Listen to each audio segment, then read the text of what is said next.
When we begin, I just wanted to share with you that today in my presentation I will not speak about Microsoft products or the solutions which we have kind of providing to the market. I will be mostly speaking about the technology trends, what this technology, artificial intelligence, means, how it changes, and what real applicable cases we see today in a region where I work or worldwide.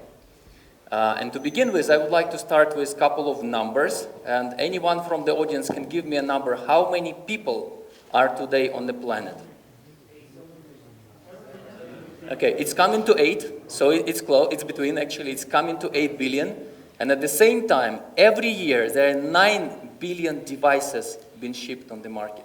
So it means, not all of those devices are intelligent yet, but many of those devices, if you use today, I was buying a refrigerator recently, and I could choose the refrigerator which is connected to Wi-Fi, can recognize products, etc. So more and more devices will be intelligent, and we are building the world, but there will be more intelligent devices outside than people. So think about it. So now, how this future can look like, and let me give you some of the intuition. Of course, in 20 minutes I will not cover all, but at least some intuition where this is moving and what is real today. And let me begin with, again, some of the graph is pretty small there, but I will just explain to you, by the way, sorry for the typo, how smart is AI, artificial intelligence, today. And this is a graph of how many computations in neurons, like computations compared to human brains we can do today. And this graph actually is growing, so this blue line shows us where we are today in 2019. Again, the graph is pretty small, but in 2019, we can do as many operations with our AI systems as the crocodile's brain. So that's how far we went. But it's not that bad, because the graph is, this is, by the way, comes from the research which is called futuretimeline.net, and they predict, for example, that by 2025 we will reach the human brain. So we will do this 100 billion neurons operations in our AI systems, and by 2058 they predict that computers or AI systems will be capable to do operations of the whole human brains on the planet. So it's improving, but it's also a little bit scary in this regard. Now, why we talk AI today? And it's very, I think I especially added this slide yesterday, because when we think about why Armenia needs AI or artificial intelligence or those technologies, because if you look at the research, again, this comes from very recent PwC, Pricewaterhouse research, which says that China will add around 26% of its GDP by 2030, next 10 years, from AI specifically. US will add around 15% of GDP from AI. Other countries, 10%, 5% of world's GDP probably will be created by AI-enabled systems. So if we are talking about the country development, country future, we just cannot ignore this. We should be in this game. Now, this is my screenshots from the last month. This is what I saw in my news feeds. You probably have seen more, but some of that, like one of them, Slovenia is setting the artificial intelligence center. Big one, a lot of PR around that, just last month. This one, US backlisted 20 companies from China. So they put sanctions on 20 companies, 8 of which are the key AI players on China market. So this is kind of the game which is now happening. This is a couple of weeks ago, Mr. Putin accepts the industry consortium about making Russia a leading AI force. So now there is Sberbank, Yandex, all kinds of huge companies backed by the Putin government to make Russia also a big AI center.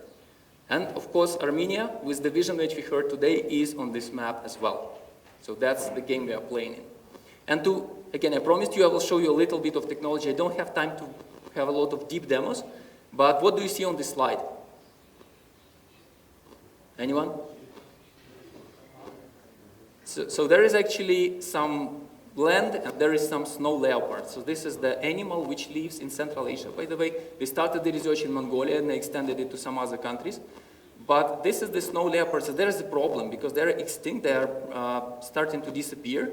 And this is the AI system which Microsoft has built jointly with some of the researchers, which identifies, even on this kind of picture, it can identify that there are 3 leopards, even if they are very well masked. So this is the capabilities which can be applied today with artificial intelligence and image technology. Another one is from the same area of research, from the nature, and this is the whale shark. So we can identify now with one of the projects, not just that there's a whale shark, but which exactly whale shark, like let's say its name, by the dots which it has on its skin. So the systems match the patterns. The technology which is used is a space technology, which maps the sky constellations. And now we don't map the stars, but we map the dots, and we say this is exactly this whale shark which we know. Now, one of the slides from Microsoft Research. So this is 2 or maybe 3 last years of innovations which happened only now. And this began with 2016 when we announced in one of the tests human parity with object recognition. This is the same problem which we saw on the snow leopard, when we can recognize images with the same or even better quality than humans would do. Then there was speech recognition human parity. So we can recognize spoken speech with the same quality as humans, with machine translation, speech synthesis now. And this is again a big problem, because today machines can generate speech, and you will not say if that speech is generated by machine or it's said by human. It's exactly the same sounding, natural. And now, when, as discussed today in one of the questions which were asked here on this stage, like how can you trust if you make a phone call that you talk to a person, or that this is this person telling you this, but not his voice generated by the machine? Very, very powerful systems, and very important considerations about how to address possible fraud, possible misuse of that technology. And now general language understanding human parity. So why I'm showing that it's not about specific technology yet, but it's about how fast it moves. So as the speakers described today, the technology is there from 50s. In 90s, there was already self-driving cars to some extent in 90s. But the last couple of years, it accelerates so much that you can, like myself, working in this industry 24/7, I still have to learn a lot of new things every day. Now let me talk a little bit about what is on the market today and what is coming tomorrow. It's not about the big, large, distant future. It's today and tomorrow. So today, the big hype is, of course, around the self-driving cars and reinforcement learning. Who knows what is reinforcement learning? Not too many people, but I want you to leave this room today understanding what it means, not technically, not mathematically, understanding. So reinforcement learning is when you don't give the system examples, like you would say, this is a cat, this is a dog. No. So reinforcement learning, you give it some game, for example, chess desk, or you give it some computer game, or you give it some 3D environment like the road, and say, now drive. And the system starts to drive in this environment, or play the game, lose, win, and it learns by itself. So the big progress in AI will happen with these systems, which can learn by just given some given some constraints and some goal. You need to win this game, and it just learns, plays millions of games against itself and learns. And self-driving cars, it's an interesting phenomenon because it is there. There is Tesla, there are other manufacturers, but this year, and actually a couple of years ago, Ford and other manufacturers were saying that by 2021, self-driving cars will be everywhere. So you would go on the street in Yerevan and you would see self-driving cars everywhere. So this doesn't happen, right? So this year, in the summer, in the autumn, there were big statements again by those big players saying, you know what, it's just too complex. We are not there yet. We will be there at some point, but not that fast, because the problem of driving with so many constraints is just too complex so far. Now, natural speech processing and language and speech understanding. Among experts, it's a consensus that 2018, 2019 is really a year of the breakthrough in natural language processing. So what we did with vision, what we did with analyzing images and analyzing the videos, which, as you saw today on some of the examples, is just even better than humans in many situations. The same is happening now with the powerful algorithms which came with language and speech translation. So right now, even in our company, in Microsoft, we are rebuilding a lot of systems on new algorithms, a lot of possibilities, and the principle is that you now can build the systems which you just give a huge amount of data, like give it a Wikipedia in some language, in like Armenian language, and it will just learn the language. So that's how powerful it becomes, and the next couple of years, the applications of that, like the chatbots, translation, will get much higher accuracy, and we are just witnessing it right now in our projects. GANs, so generative networks. This is the networks you probably you've seen this video of Obama saying things which he would never say. Like he was saying some stupid things, but it was not real Obama. It was Obama generated by AI. And this is not about the former president of the United States, but it's about the news which you put on your media now. Can it be trusted or not? Is this person really saying that? This can start very big tensions. This can generate a lot of fake news, and this is again a big problem now. When you deploy that, we have a lot of considerations. We have projects now which we don't work with. We say we will not do this project because we cannot satisfy the rule that it will be trusted and controlled. If you cannot control it, let's better not do that. Automated machine learning, beautiful concept. I love it. I show it a lot in technical sessions when the concept is very simple. There is a person, a magical person called data scientist. If you're working in some companies, you know how precious this person is. They're very, very expensive. They're very hard to reach. Their resources are very limited. But what they do is they generate machine learning models. So they take data, they work with it, and generate machine learning. So automated machine learning is a principle when AI generates AI. So AI system would take your data, analyze it, and propose some models, propose some parameters, removing a lot of work from the data scientist, so that he can or she can focus on more important things where he has or she has specific knowledge. And AI in healthcare, AI in genomics, this is extremely, extremely powerful developments. And myself, if you ask me what is the most exciting development in artificial intelligence, is when I see those medical systems. I will show some of the examples from our region. But I think myself, when I will go to the doctor in 3-5 years, I will be seeing completely different healthcare, completely different. And I will show some of the examples already today. Now, social impact. AI does impact social systems. And one of the biggest discussed impact is jobs. This is the slide from the World Economic Forum last year, 2018.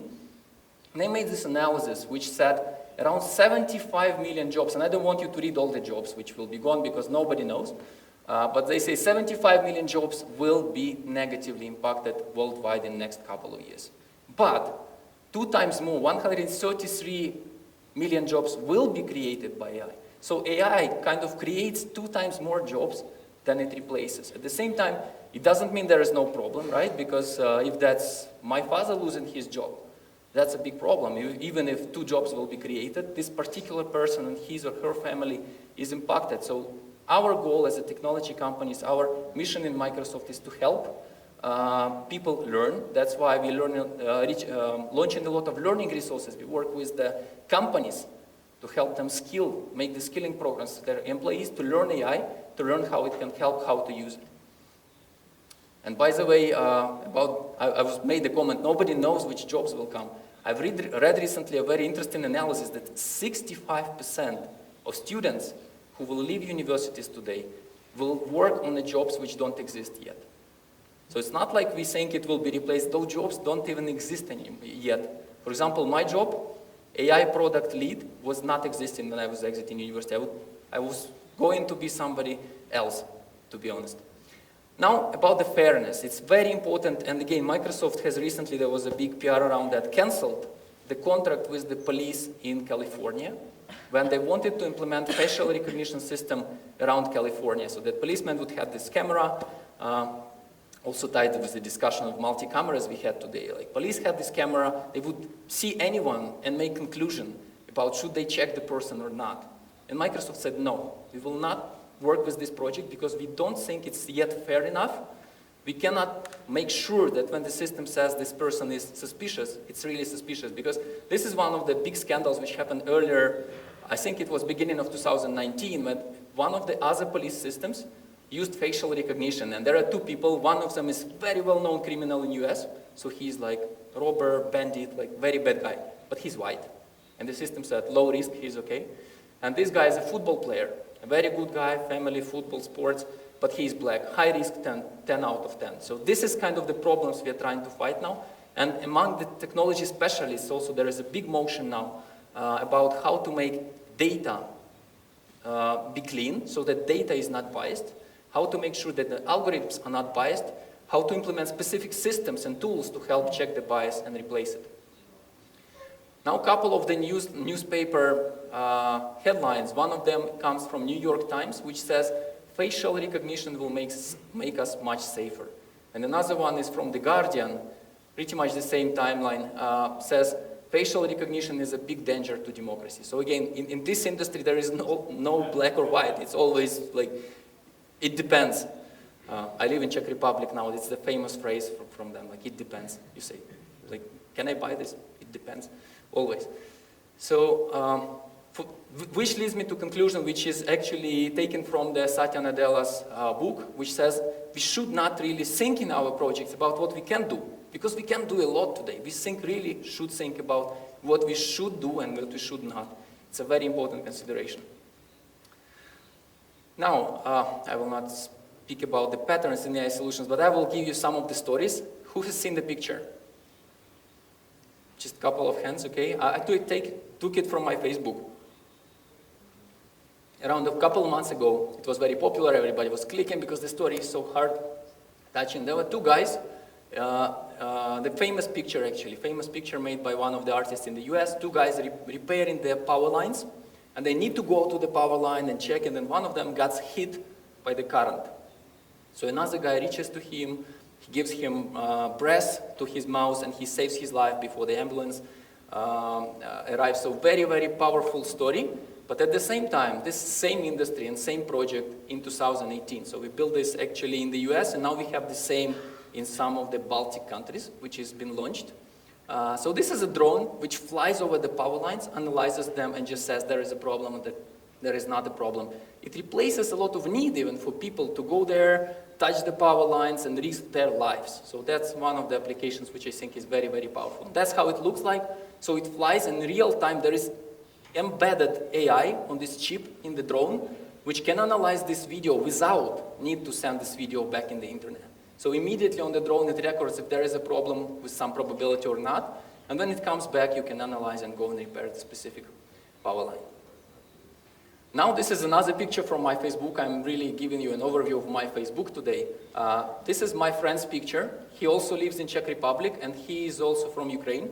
But he has a hobby. He goes to archives and he looks for people, like his grandfather during World War I, what was he doing, where he was, etc. And he builds this beautiful analysis. If somebody asks him, like, tell me about my grandfather, he would go there and analyze that. So this is real amount of archive data he spends weekend with.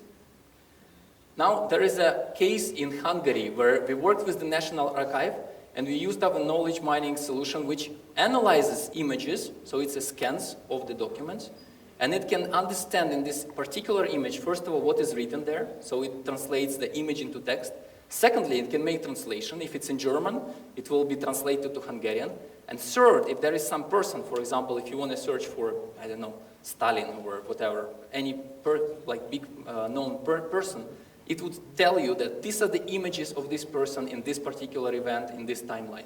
And you can really show where this person was by timeline. So very, very powerful solution, saves a lot of time to them, and people like my friend who analyzes archives are benefiting from this a lot. And this is not just government or national archives. This is the solution which is raises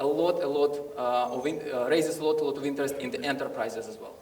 Because everyone has the invoices, tax reports, etc., and that's kind of knowledge mining solutions which can be built so that you can not just have scanned documents, but search them. Search for people, for entities, for part numbers, for whatever. A couple of more real cases. I promised you I will tell you what I see in our region and what is really, really popular. This is one of the cases which is called demand forecasting. I don't know if you know this company, Metinvest in Ukraine. It's a very big steel producer. And when they produce steel, they use gas. And when they use gas, they pay for gas a lot of money.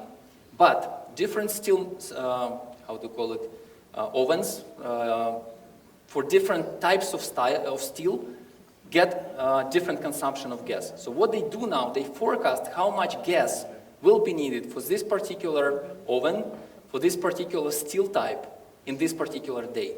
And the problem is, if they don't forecast accurately, they need to buy more expensively. So they buy gas for, let's say, $100, but if they don't forecast and consume more, they need to buy it for $200. Huge, huge waste if they don't forecast. And now, this is actually the blue line of 10%. If they are within 10%, they're good, they don't pay more. And this is the red line, which is the forecasting which we made with them. So it's beyond, it always forecasts less than 10% accuracy. Very, very accurate system, saves a lot of money. And this is actually a very popular scenario. So how much demand will be needed? This is another one, Shell, a very well-known gas stations, and they have a problem because 44,000 gas stations, on each of them, it's a lot of issues or challenges because there is fuel. People can go smoke near the fueling station. People can park not in the right position. In the night, on the small fuel station, somebody can come with the baseball bat or with a gun. So it's all these safety issues as well. And what happens today, or before today, they had actually these 10 screens. Each of the screens has 10 small screens. And there was a person, security person, who was looking at those screens and tried to see what happens. Now they have built a system on all the 45,000 of locations, which analyzes this video stream in real time and says, hey, there is a problem, somebody is smoking. So system identifies that somebody is smoking, and somebody comes in a mask into the fueling station in the night, something like that. And it alerts people. You don't need to look at all the screens. And also security person can go and rest and not pay attention. This thing works 24/7, all the time. So again, all the safety scenarios, image analysis, today we're on the level when we completely can improve what is possible with those surveillance systems. Another one is forecasting the financial incomes and financial payments. So this is the Romanian agency which distributes EU funds. So EU gives funds and they distribute it to different organizations who do some agricultural projects.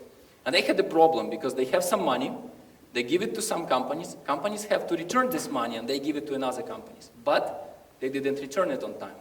So now there are companies who are waiting for the money, or they return too much and they have too much money and they didn't plan to distribute it. So they need to forecast how much I will have this particular week in my stock so that I can pay to the other companies of these funds.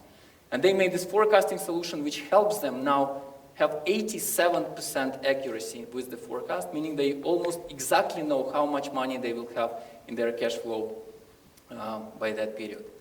And I told you I'm very excited about the healthcare. One of the cases, Czech Republic, it's called the General University Hospital. If the patient goes there and they analyze the X-rays, they analyze to say if there is some tumor, if there might be suspicion for cancer or something bad is happening or not.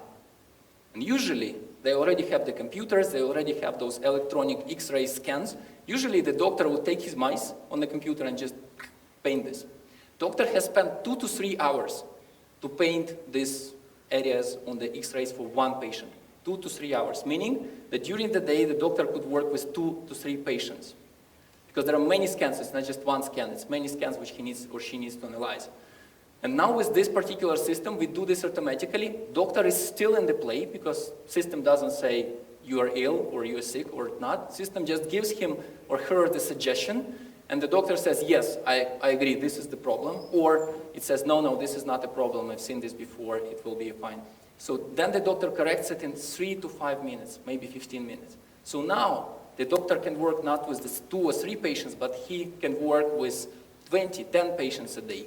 Huge progress. And for the people who wait for this analysis, this is really a very, very important question, because if you don't treat it on time, you lose capability to recover. And there are another 2 examples which I love a lot. This is how AI enables innovation. Both of those cases are very small companies. They would start with something like 2 guys just playing with the technology. And one of them is Ascendia. They have built an application for people with speech disorders. So if you have some speech disorder, you would go to the doctor, they will give you some treatment, you will sit there, speak with the doctor, etc. But you can do it just when you attend the doctor. Now with this application, you can speak to it. It would understand what are your speech problems and suggest you some specific sentences, specific treatment, listen to you, say, yes, you are improving, etc. Very, very powerful application, especially for kids. They use it a lot now because the kids can do it now at home, not in the doctor's place. Very, very powerful, huge growth for this company right now. And another one is Technoworks from Romania. So what they did, they took this electronic nose device. Have you heard about those? So it's actually a general device. It's not something special. But what it does is you breathe into it, and it analyzes the molecules in this air. And with the, when you see which molecules are in this air you breathe, actually they trained AI system which can analyze that and give you suggestions that we think you have this particular disease. So you just this is your diseases. This is the future of healthcare today. So this works today. It doesn't identify everything yet, but it works and it keeps developing. Again, it's a general purpose device. You can buy it and build your own AI models and build your innovation. So that's kind of things which I think make it so powerful, AI today, because a couple of people playing with those devices on the market, having the power of AI in the cloud, can do whatever they want. Now, it's very important that, as we discussed today, AI can transform industries. It does. If somebody tells you this industry will not be transformed, I would probably not believe you, because most of the industries will be impacted. Most of the work which we do, which is routine, which is very repeatable, will be at some point automated. It empowers developers to innovate. As I said, empowerment is one of the big pillars in what makes this technology today different from where it was 30 years ago. Because today you can do it with the power of cloud services available to everyone. And it empowers society to transform. But it's us in technology companies, we just provide the tools and the platforms.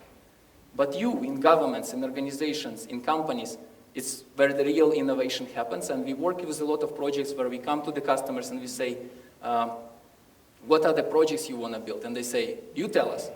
And they say, like, we don't know. So we have these iterations and we speak about what is possible, and then they would say, okay, I have an idea, and their idea would be completely different from what I've seen before. But it's just generated by what is possible today.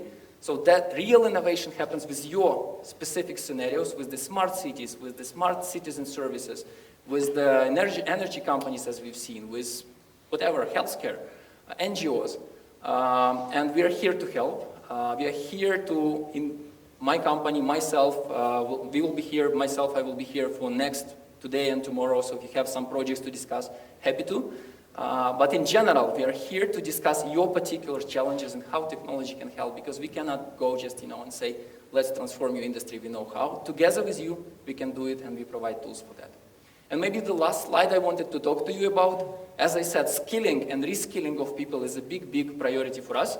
That's why we launch a very powerful resources, and I encourage every one of you who is interested in AI to go on this new resource, which is called AI Business School. It's built together with the business school called INSEAD, and it's an online tool. You can just go, pass the courses for your particular industry, learn not the technical terms, not the math behind, not the integrals and statistics, but really learn what are the cases in your industry, what are the technologies used in your industry, and what are the challenges in the projects which are deployed in your industry. So with that, I'm ready to take some of the questions.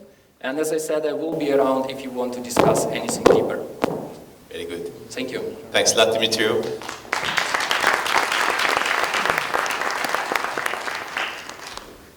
We're ready for some questions. We heard a lot about AI today, and lots of very useful applications that we saw, from health all the way to other civil applications where we can benefit from AI. In your systems, we spoke more about the application space. If I go back to the technology that will enable it, where do you see the AI technology enablement, more the innovation, more in the hardware components of it, the chips that will be doing AI for us, or it's more a software layer that's sitting on it? Well, first of all, the whole the world we are building today is a software world. Okay. So it is software driven. There is a lot of hardware innovation happening as well. Mm-hmm. And we see a lot of specific hardware, like us in our cloud systems. We also now include some NVIDIA hardware specific for machine learning, or we have FPGAs, which are specific chips to do machine learning. Yes. So this happens, but this complete cloud systems where you can get as much of that as you need, that's where I think the whole connection happens between the hardware, the software, and the application to the real business problems. Because it should be easy to use, like automated machine learning, which I have been describing. Yes. You just play with it. If you have some spare time, anyone can go just click a couple of things and say, build me a forecast, and it will build it for you. So that's where the magic happens. Okay. Now, AI, we all know that it's not new. Conceptually, it's there for over 50 years now. Mr. Kaneda has said that as well. He worked on it for a long time. What is making it now possible versus 50 years ago, 40, 30 years ago? What has changed? Yeah, so couple of changes which really drive this. One is the availability of the unlimited compute resources. When I was in the university, I was playing on my machine learning problems as well, and I was developing a lot in Polytechnic University. My biggest problem was how to get access to this computer in the center of the lab, to this memory, to this power, to this internet, because it was not possible to get access. Everybody wanted it. So today, from my laptop in the airport, I go to this amount of compute resources through cloud, and that's one of the innovative things. And the second innovative thing is about the algorithms, because image recognition algorithms in 2012 made it possible to recognize images, videos with the same quality as humans. Speech algorithms today, 2018, 2019, can recognize, understand, generate speech with the same quality. So that's another component. So algorithms, power of the cloud, as well as the, let's say, tools which allow to get this all together and build real systems easily by anyone. That's the big difference. Yeah, absolutely. These are very important things. I come from the hardware domain, from the chips domain. What I would say typically as an answer to the question is that the two things that were missing a long time ago is the speed of operations, because you need very quick, very fast judgment. That's why the chips that are doing AI today, NVIDIA is one example. There are about 50 startup companies doing chips for AI. That's for the speed side of it. But also the memory. In order to do proper AI, you need lots of data. And for that data, you need huge amount of memory. And today, technology also allows us the memory chips or the memory density needed. So between the memory and the speed of operation, we get a lot, right? Absolutely, yes. Perfect. Great. Please. Yes, Aram. Question is... Yeah, good. Thank you. I was recently giving a talk to students at the Agricultural University in Yerevan. And they asked me how we can employ AI today. What can I do today as a student who is going to go tomorrow and grow plants? How can I use AI? And frankly, I have no simple answer for them. So your prediction, when AI would become so ubiquitous, there will be no question like that asked to anyone. People will easily find the answer. Please. So that's an interesting question, because I think we are right in the middle of this transformation when it turns from, you answer a couple of years before would probably be, you go learn the math and you build it. Like today, people already can go in systems which are like custom vision systems, which you just, if they work with plants or, I don't know, animals, you just give it like 100,000 examples and it will start recognizing. So you can do it today pretty easily, but you will still need to use some tools. What will happen, I think, in the next, I wouldn't say how many years because it's very hard to predict, but what is happening now is trying to generalize the vision, the speech, the concepts and meaning understanding, which systems can do today, but separate. Like we can understand the meaning of the news post, but we cannot understand the meaning and the images and tie those concepts together. So this more general AI is something which everybody dreams to build, but it's not built yet, but we will be moving there. It will be becoming more and more general so that when you speak to your smartphone or to your smart speaker, you would just say, I need to understand the plants, and it will just give you the answer, something like that. Or you will teach another concept, which is, again, a big change right now, is the switch from machine learning to machine teaching. So how can we not just be a data scientist who does machine learning, but how can we teach and say, dear machine, let me show you how to play tennis. So you take this, you do this, and it will learn from you, like how you explain that. So that's another. There are a lot of developments. Area of AI is so different now, but some of them really lead to what you are talking about how to make it more general, more accessible to teach those things, and then to make it easier to use everywhere. Thanks a lot. Aram, can you press the microphone, please? Thank you. The next question is from that side, right? We're moving. Hi. Counterclockwise. Hi, Karam Cihat. Okay, I don't know. You know Armenian by now, right? I play football with my Armenian friends, but I don't know if that's the right words which I can use. Not really. Շատ խոսում է արհեստական բանականության մասին, բայց երբեմն ոլորտներ կան, որ իմ կարծիքով ավելի շատ պետք է գա, օրինակ բժշկության մեջ կարելի է ստեղծել այնպիսի սարքեր արհեստական բանականության, որոնք կճանաչեն հիվանդությունների տեսակները։ Okay. The application is medicine. Is there a possibility to build some AI systems that can diagnose illness, medical situations in medicine?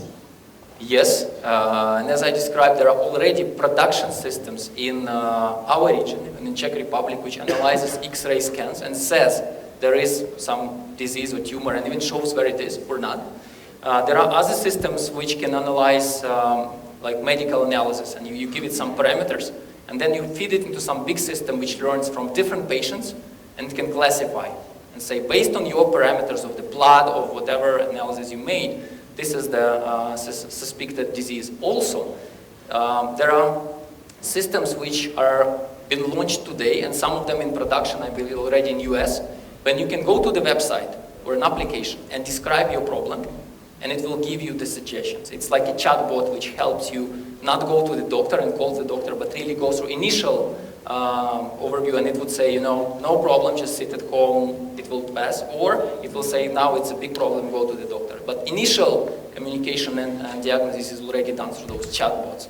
But it's built, it's happening in some places of the area, and I'm happy to talk about your specific question or problem which you are trying to solve. It's solvable in most of the problems, like X-ray analysis for disease identification is possible. But it's not easy, especially if it talks to the genomics, etc. Sometimes it's a very complex task. Yeah. The doctors don't like the idea, but it works. Barcan, your question? Next question. Yes, please. Thank you.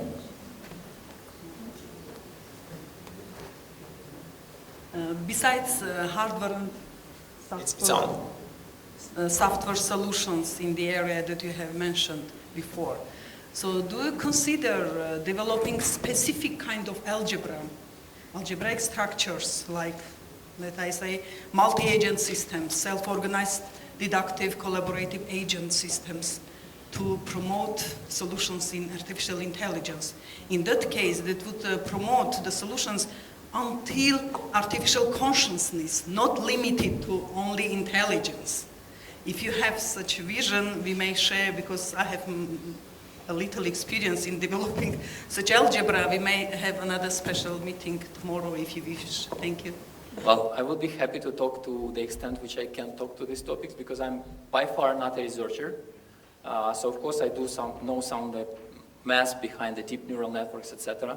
But what happens now is there are a lot of developments, and if you look at the concepts like the capsulas, where people start to develop neural systems which encapsulate some knowledge, not just says this is the facial recognition system based on the dots, red, green, blue, but really the concepts, like this is the concept of an eye, this is the concept of a nose, and really describes it well so that it can be tied to the text. And it's not just algebra, because there is also attention systems, all that kind of application. It's not something very simple to describe, and again, I'm not a scientist who works with those very deep formulas, so probably if you are interested in this topic, and I can try to get you in touch with our MS research resources where you can try to engage with them. But yeah, good questions, a lot happening, not even everything I know. I'm more in an applied space, like when we have systems, how to apply them, not about the high-end research. Okay, thank you so much. We're moving ahead, left and more left.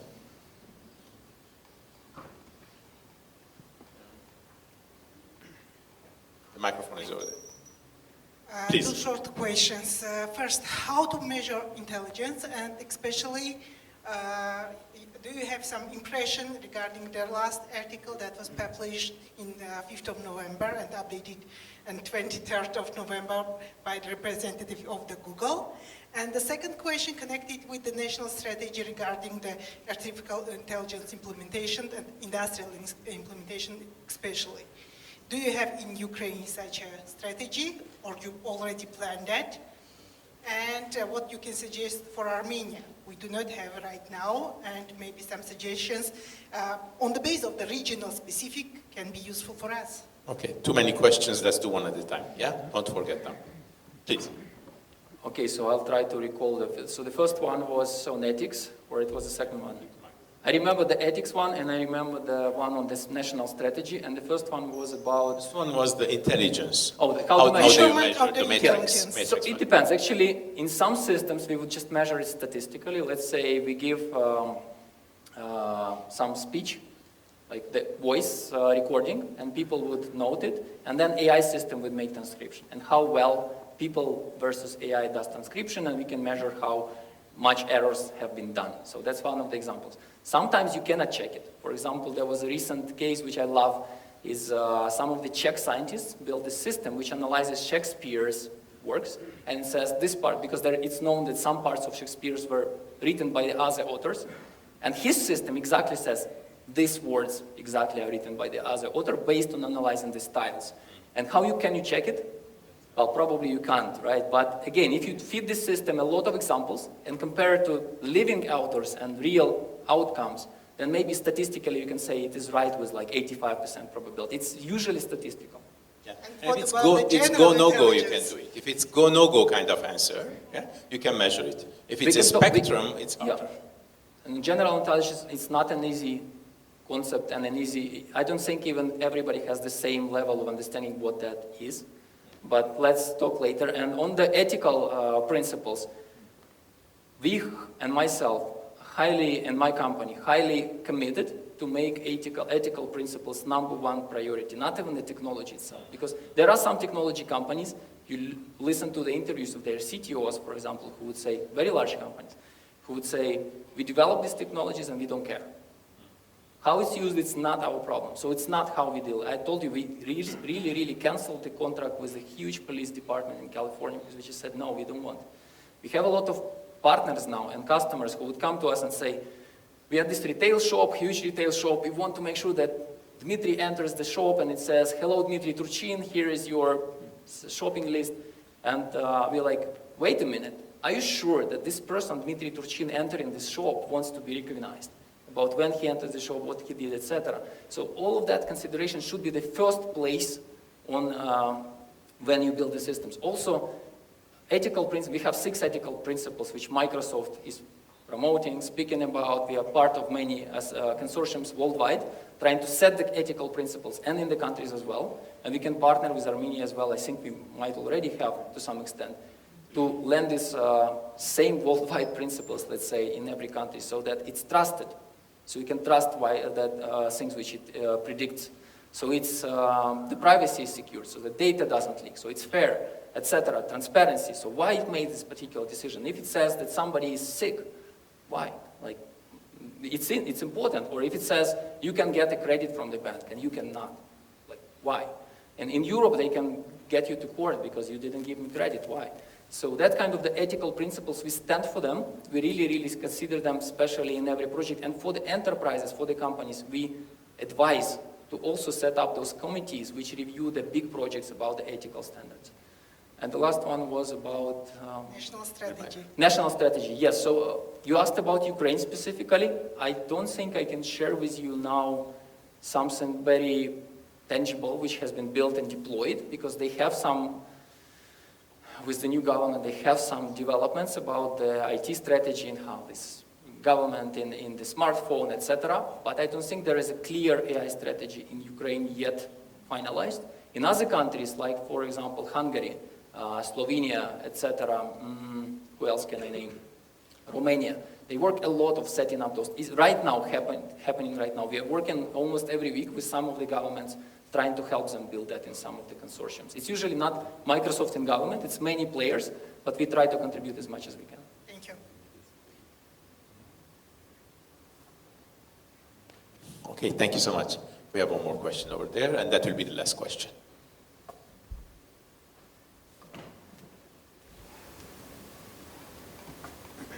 So my question is, in medicine section, to get the data from hospitals and stuff like this, it will take many procedures to do so. So sometimes we have to simulate that data. So to simulate that data, I was thinking about working in, especially in guns, if it's possible to generate textual data with guns, Yep. not images or speech, for example. If it is possible to do so with guns. Yes, absolutely. That's one of the approaches to augment data and to generate this, what's called synthetic data, which is not real data, but is some data which is based on the some data set, but extended. So yes, there is, this guns can be applied also, but this is a big problem.